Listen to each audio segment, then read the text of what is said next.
কলকাতা ও তার শহরতলি জুড়ে তীব্র ভূমিকম্প। রিক্টার স্কেলে মাত্রা ছিল 5.0। দুপুর 1:24 ভূমিকম্প হয়। ভূমিকম্পের সময়কাল ছিল 3 সেকেন্ড। কলকাতা সহ উত্তর 24 পরগনা, হাওড়া, হুগলি জুড়ে তীব্র ভূমিকম্প অনুভূত হয়। ভূমিকম্পের কেন্দ্রস্থল ছিল দক্ষিণ পশ্চিম বাংলাদেশ, যা ভূপৃষ্ঠ থেকে 10 কিলোমিটার গভীরে অবস্থিত ছিল। কম্পন অনুভূত হতেই মানুষ আতঙ্কিত হয়ে রাস্তা ও খোলা জায়গায় বেরিয়ে যান। তবে প্রাথমিকভাবে বড় ধরনের কোনো ক্ষয়ক্ষতির খবর পাওয়া যায়নি।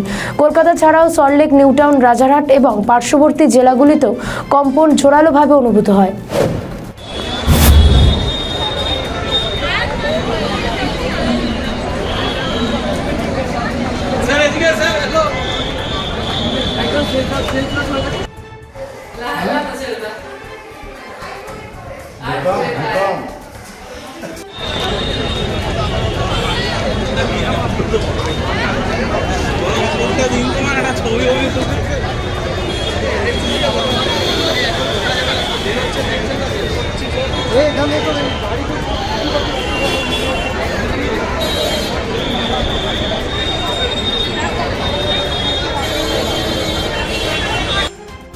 আমাদের ভিডিও ভালো লাগলে লাইক ও শেয়ার করুন। কমেন্ট সেকশনে আপনাদের মতামত জানান।